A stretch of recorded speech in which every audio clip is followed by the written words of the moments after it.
Chicken fried rice, chicken noodles, chilli chicken பண்ணுறதுக்கு சிக்கனை எப்படி மேரினேட் பண்ணி பொரிக்கணுன்றதை இந்த வீடியோவில் பார்க்கலாம். ஸோ இந்த சிக்கன் தான் நான் சிக்கன் ஃப்ரைட் ரைஸ் ரெசிப்பியில் நான் இதை ஆட் பண்ணியிருக்கேன்.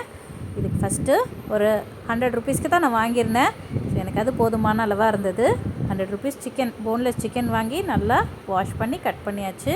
அதில் கொஞ்சம் உப்பு, கொஞ்சம் மஞ்சத்தூள், கொஞ்சம் இஞ்சி பூண்டு பேஸ்ட் போட்டு அதிலே கொஞ்சம் மிளகாத்தூள், கொஞ்சம் காஷ்மீரி மிளகாத்தூள் இருந்தால் அதையும் ஆட் பண்ணிக்கோங்க. அது கலருக்காக தாங்க.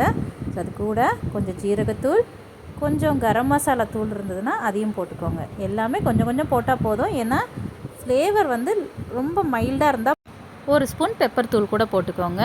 போட்டிங்கன்னா நல்ல ஃப்ளேவர் இருக்கும். ஸோ இதோட ஒரு முட்டையை உடச்சி ஊற்றிக்கோங்க. முட்டையை எப்போவுமே வாஷ் பண்ணி ஃப்ரிட்ஜில் வைக்க பாருங்கள், அப்படியே வைக்காதீங்க. ஸோ இதை போட்டுட்டு ஃபஸ்ட்டு இந்த எக்கோடு நல்லா கோட் ஆகிற மாதிரி நல்லா மிக்ஸ் பண்ணுங்கள். நீங்கள் நல்லா மிக்ஸ் பண்ண நீங்கள் போட்ட எல்லா இன்க்ரீடியன்ஸும் அந்த சிக்கனுக்கு நல்லா மேரினேட் ஆகும். ஸோ இங்கே பாருங்கள், நல்லா மிக்ஸ் பண்ணியாச்சு.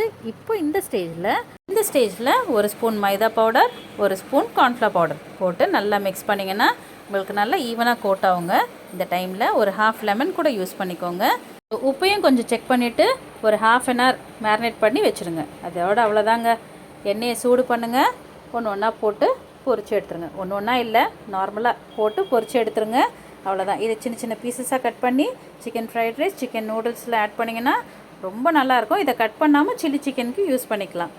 இந்த ரெசிபி நீங்கள் ட்ரை பண்ணி பார்த்துட்டு எப்படி இருக்குன்னு எனக்கு சொல்லுங்கள்.